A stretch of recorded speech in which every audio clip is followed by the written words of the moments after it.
Vocês viram que quando começa a fase da história chamada moderna, ocorre uma imensa transformação na distribuição do poder e das funções das várias entidades socialmente relevantes. O exército muda de função, a burocracia muda de função, a igreja muda de função, o rei muda de função, o comércio muda de função, tudo é redistribuído.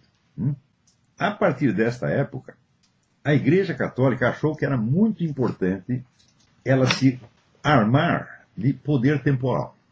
Ou seja, ela poder interferir diretamente nas decisões, vamos dizer, de Estado. Então, isso quer dizer que a Igreja assume o papel de um poder. A autoridade ela sempre teve. Qual é a diferença da autoridade? A autoridade é aquele que te diz algo de muito importante e que você tem a obrigação moral de ouvir, mas que não pode te impor. Por exemplo, Sócrates. Sócrates tinha uma autoridade. Que poder tinha Sócrates? Nenhum.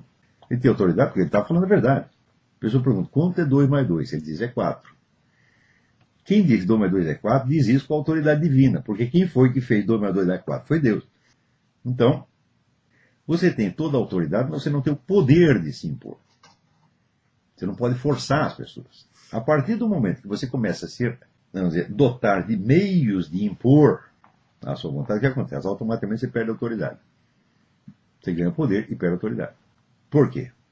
Porque o poder está na esfera da ação, no produzir resultados.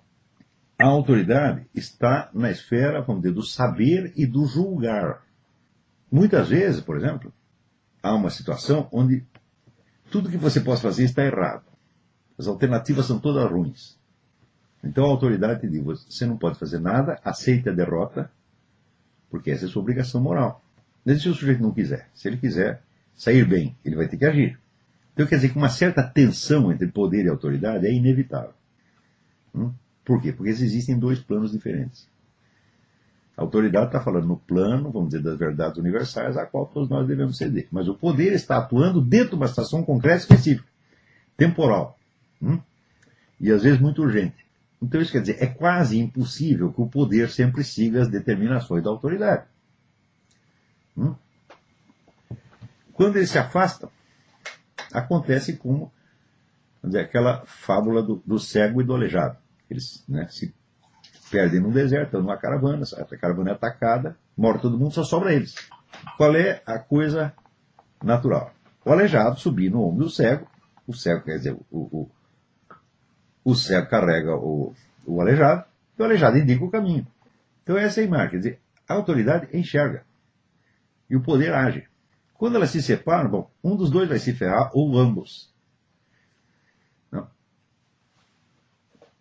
Se você estudar a história ocidental, você vai ver que, durante todo o período chamado medieval, embora a igreja tivesse muito menos poder do que os governantes civis, eles a seguiam de uma maneira ou de outra.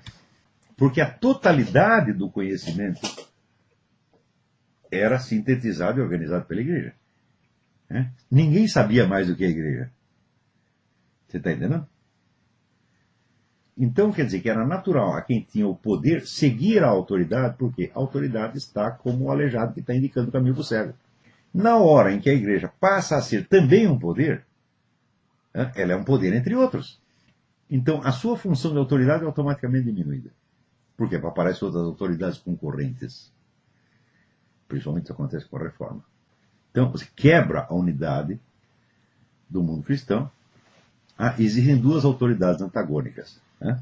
Então qual das duas o poder vai seguir? O que os reis fizeram? Não sigo nenhuma nem outra. Eu me coloco acima das duas. E eu legislo sobre as duas.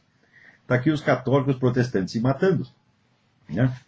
Então o rei o que faz? O que você está do lado dos católicos e dos protestantes? Não interessa qual lado eu esteja, eu tenho que governar a ambos. Então eu tenho que me colocar acima de ambos. E esta é a origem do Estado laico moderno, que é o Estado que não está travado por nenhuma autoridade intelectual. É o Estado no qual o poder tem o horizonte livre. Não precisa dizer que tudo que sucedeu de mal em seguida é por causa disso. Quer dizer, quando as pessoas lamentam que né? A Revolução Francesa cortou a cabeça do rei. Falei, mas o rei já tinha cortado a cabeça da igreja. Né? Ele foi o rei foi o primeiro revolucionário, evidentemente, do Ocidente. Então, o que aconteceu nesse ínterim? Aconteceu que a esfera, vamos dizer, do julgamento moral, quer dizer, a esfera da pura autoridade, nessa esfera se abre um espaço que a igreja não estava ocupando mais. Ela, por assim dizer, ela não tem mais o monopólio do saber. Ela deixa escapar aquilo das suas mãos. Quando você vê, por exemplo, quando começa a surgir as novas filosofias, né, humanistas, cientificistas, materialistas, etc., etc., você vê claramente que a Igreja Católica não acompanha o desafio, ela se perde no meio dessa confusão que está aparecendo. Ela não sabe mais como reagir a isso.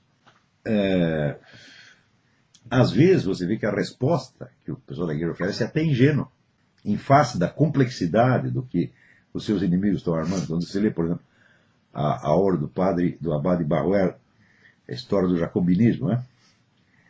Ele explica toda a Revolução Francesa como uma conspiração, né, entre intelectuais e o rei da Prússia, Frederico, rei da Prússia.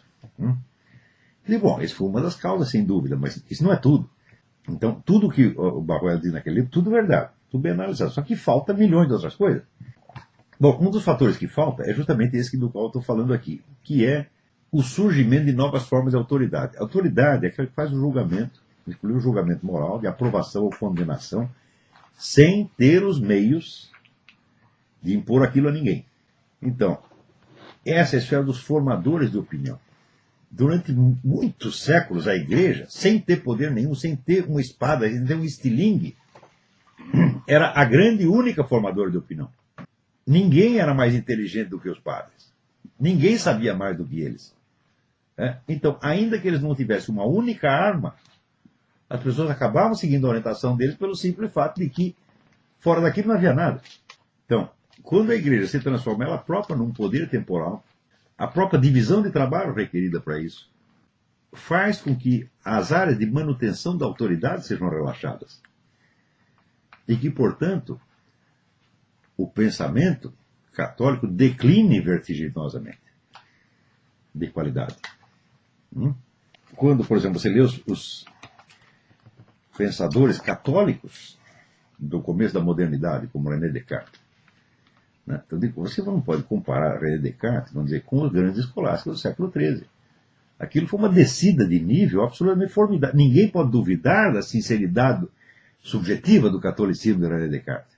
No entanto, ele estava trazendo a destruição da fé religiosa dentro e ele não sabia. Como Kant. Kant nunca pensou que ele ia destruir a religião. Quem avisou ele disso foi o seu criado de quarto, um velhinho, que leu as coisas e falou, mas, professor, o senhor vai acabar com a religião desse jeito. Kant não sabia disso. Então, você vê, esses são os filósofos modernos. Filósofos cristãos. Então, à medida que a igreja recua na sua formação de opinião, apesar dos esforços monstruosos da ordem, da Companhia de Jesus, para restaurar uma intelectualidade, esforços que deram errado por um motivo que talvez outro dia eu explique, começam a surgir o quê? Os clubes de debates. E esses clubes de debates, eles não têm poder, eles não podem lavrar uma sentença judicial, eles não podem mandar uma pessoa para a cadeia, eles não podem tirar o emprego do sujeito. Eles só podem aprovar ou desaprovar e espalhar, então, na sociedade um sentimento de aprovação, de louvor ou de repulsa. E este foi o fator decisivo na Revolução Francesa. As obras do grande historiador Augustin Cauchat, todas versam sobre isso. O historiador ficou meio esquecido no muito tempo. Agora os caras perceberam que o cara acertou na mosca. Então, mas o que provocou a Revolução Francesa não foi propriamente a conspiração de Frederico II com 2 ou 3 intelectuais. Não, isso estava lá também. Não foi assim a maçonaria. Não, isso também estava acontecendo dentro da maçonaria. O fator decisivo foi que muitas sociedades esotéricas que existiam antes, algumas de tipo maçônico, se transformaram em clubes de discussões e, portanto, se transformaram no grande formador da opinião pública. Até que aos poucos foram criando uma atmosfera hostil ao rei, à religião, à ordem antiga, etc, etc, etc. Eu perdi por que a igreja perdeu espaço como formadora de opinião. Eu também não sei por que perdeu. É difícil dizer o porquê, só pode dizer o como. A gente observa que, a partir de um certo ponto, a igreja se envolve na disputa de poder temporal. O pessoal pensa que durante a Idade Média a igreja tinha isso. Fala, não, isso é uma ideia completamente errada. A igreja, durante a Idade Média, tinha hegemonia intelectual, hegemonia cultural. Total. Você dificilmente vê surgir uma ideia anticristã durante a Idade Média, porque aquilo não era pensável. Né? A linguagem era toda criada, vamos dizer, pelos filósofos, escritores cristãos, pregadores cristãos, etc, etc. Né? A arte, você só vê formas cristãs em tudo quanto é lado. Então, o imaginário, uma vez formado o imaginário geral, todo mundo segue isso aí. Isso quer dizer que a igreja não precisava ter poder temporal, porque ela desfrutava da autoridade. Ela dominava o conjunto da cultura e, portanto, da formação das consciências. Então, mesmo que o sujeito odiasse a igreja, ele ia pensar do jeito que ela mandou pensar, porque ele não tem outra. Quer dizer, um sujeito, para ser realmente o inimigo da igreja durante a Idade Média, ele precisa ser um verdadeiro satanás, ele precisa ser um gigante, um monstro, você está entendendo? Porque ele precisaria conceber uma cultura inteira. Está entendendo? Acontece que, a partir de um certo momento, há uma entrada maciça de outros elementos, ao mesmo tempo em que a igreja, entrando muito na disputa de poder temporal, ela relaxa a manutenção da autoridade. Entendeu? Então, por exemplo, os grandes debates que surgiram, vamos dizer, com o advento da ciência física moderna. A igreja assiste a tudo isso, mas ela tem a hegemonia, ela é capaz de fazer aquilo trabalhar para ela? Não. Mesmo as obras de cientistas que eram extremamente devotos, como Copérnico, são depois usadas contra a igreja. Mesmo as descobertas de cientistas que eram católicos e que eram sacerdotes se voltam. E aos poucos, os próprios católicos acabam pensando de maneiras que são contrárias à igreja, mas eles não sabem que são contrárias. Descartes era um sujeito tão devoto que ele fez uma promessa a Nossa Senhora de Loreto que ele ia subir de joelho a escadaria da igreja de Nossa Senhora de Loreto se ele descobrisse tal coisa.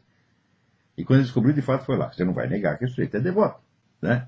No entanto, na hora em que ele faz todo o conhecimento, né, depender da subjetividade do indivíduo, acabou. É claro que o Deus de Descartes é um elemento externo, não faz parte, vamos dizer, da ordem do mundo do Descartes.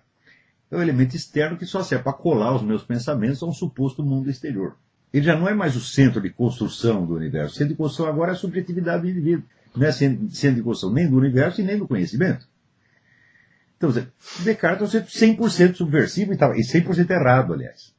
E por que foi Descartes que ficou? Por que foi ele que exerceu a influência? Por causa dos clubes de debates. Eles eram agora os formadores da opinião. Esses clubes de debate nasciam de sociedades esotéricas, que antes eram grupos fechados, tá certo? De heréticos, que praticavam lá suas coisas, como entendiam, mas não tinham uma essência pública.